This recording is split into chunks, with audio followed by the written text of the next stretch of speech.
My wife knitted this Leon beanie hat for me. It's simple, timeless, and honestly one of my favorite pieces. If you like this style, you can knit it too. She'll show exactly how, step by step. Let's get started. Hello, my dear friends. How are you? I hope you're well. We're going to knit a beanie together. I had shown you before the beanies I had knitted. I had made them in two colors, actually three colors, but one of them has already gone to its owner, and these two are still with me.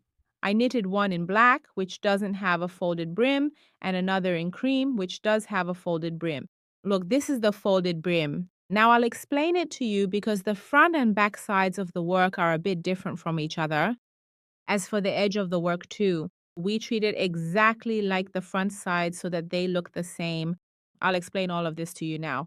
So what kind of yarn do you need for knitting this? Any yarn you like will work, but if the yarn is a bit finer, your work will turn out much more elegant and beautiful. Right now, I knitted this green one with Iranian yarn. I knitted this green one with Iranian acrylic yarns, but I made this black one with yarn art jeans. Naturally, if you consider the quality, this one is much, much better. Over time, it doesn't peel or get fuzzy, but you can still use Iranian yarn because there are so many colors available and you can easily knit with it. In any case, it's not something you'll use for a long time, so it's not a big deal. Right now, for knitting it, I'm again using an Iranian yarn. Unfortunately, I couldn't find the mustard color in that quality, so I'm using this Iranian yarn instead. My crochet hook is also a size 3. I'm using a size 3 hook. Be sure to keep a marker handy. It will be very useful for you. Unless you're really focused and want to count each stitch, it's much easier to have a marker next to you. Let's get started with the crochet. All right, first of all, I need a magic ring. Watch how I make the magic ring. This is the end of my yarn. I wrap it around my two fingers like this or around one finger. Wrap it around as many fingers as you feel comfortable with. Just don't do it from here. After making this ring, I go under it and grab the yarn that's in my hand. Like this, I pull it through, twist it once, and make a chain here. So like this is a magic ring with a few loops. I pull the yarn a bit so that my ring gets a little smaller. Now inside this ring, I need to crochet 6 single crochets. 1, 2, 3, 4, 5, and 6. After these 6, I pull the yarn all the way to tighten it. I pull it to make it tight. Okay. Now I turn the work over here. My dear friend, in this pattern, we don't have any slip stitches. We crochet continuously in a spiral. Let's go. All right. Look, right here at the top in front of the work, my first stitch is clearly visible. See, it's right here.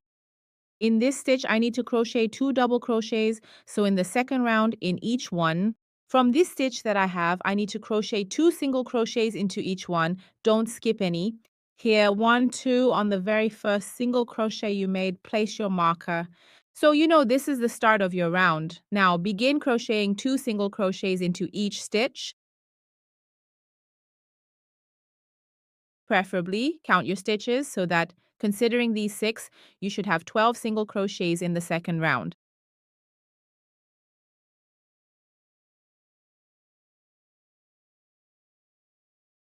Now that I've crocheted to the end, I remove my marker. Right where the marker was, I'm now on the third round. Again, I crochet 2 single crochets into that stitch. Then I move my marker and attach it to the start of the round, placing it in the first of the 2 stitches I just made. When you're on the third round, you need to crochet 1 double single crochet, that is 2 single crochets in one stitch, then 1 single crochet in the next stitch. Again, in the next stitch, do 2 single crochets together, then 1 single crochet in the next. Repeat 1 double, 1 single, 1 double. The next one will be a single. Continue repeating this pattern until the end of the round. 1 double, 1 single, 1 double, 1 single.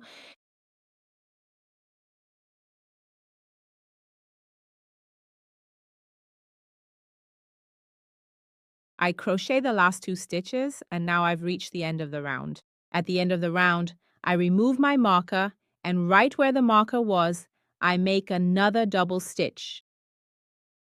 My entire work is single crochet, so after making 2 stitches in one, I place the marker on the first one.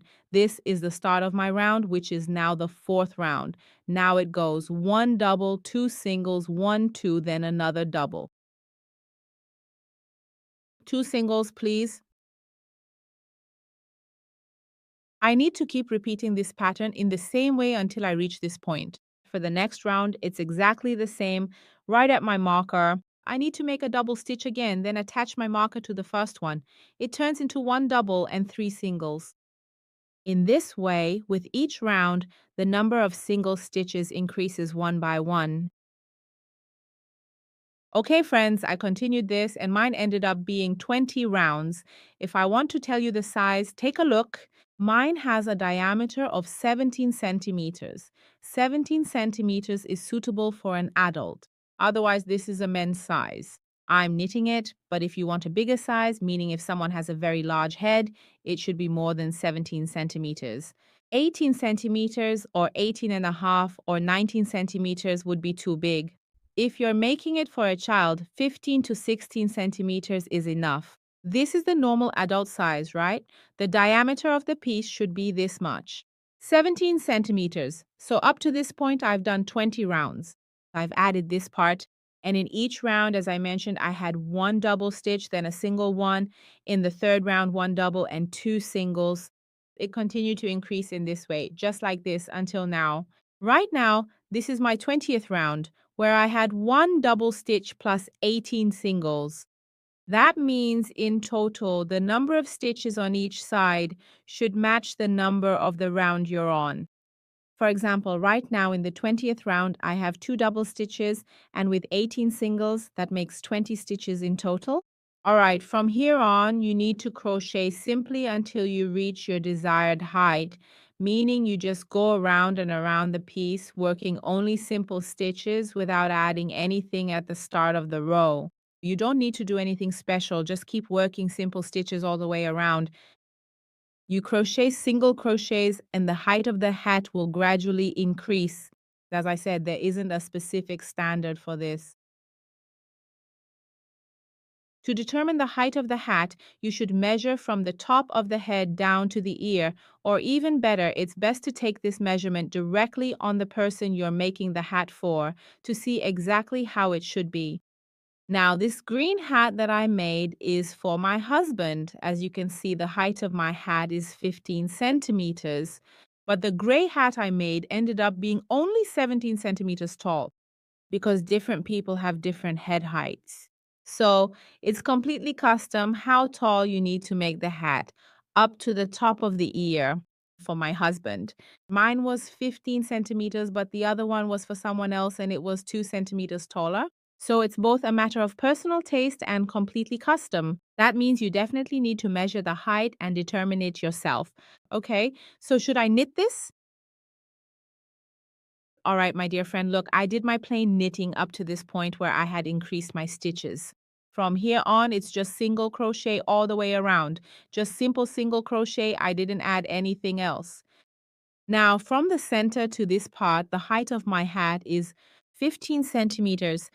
All right, from here on, I want to do the folded brim. If you like and it's comfortable for you, you can just fold this part over. But look, when I fold this, the texture of the front and back of the hat will be different from each other. Honestly, in my opinion, it doesn't look nice at all. That's why I prefer it this way. Look, after you've knitted your last stitch, come here and make a slip stitch into the next base. Just like that, make 2 more slip stitches into the next 2 bases. So I make slip stitches like this. Then I crochet a couple of single crochets as well. Single crochet, that means I only do slip stitches, then I turn my work. Like this single crochet is for when you turn your work, and naturally a slope forms here at the beginning of your work. Does it form? Well, this single crochet helps reduce that slope. It doesn't eliminate it, but it makes it less noticeable. Right here, after you finished your last stitch, make 1 chain and then start again. Now from here on, again, we do the same. The same single crochets, the same short stitches, simple and all around, but this time we crochet from the back side starting now. From right here, make one single crochet in each stitch. When we reach the end of the row, meaning when we get to this part as well, just make your single crochet right here and then continue from here, okay? See, I've crocheted all the way to the end of the row now. Here, this is the very first chain where I started, and this is the stitch where I made the chain. If you look, you can clearly see this slope here, so I don't crochet into this stitch. Okay, I go directly into this chain right here. I crochet my stitch here, and this connection helps reduce the slope. And in the next one or two rows that we crochet, this slope will completely disappear and be gone. So in the same way, you can continue this edge to whatever height you like. When you crochet like this, the edge naturally curves back like this on its own. There's really no need to iron it, but I always do. For items like this, I use steam to make them nice, clean, flat, and neat.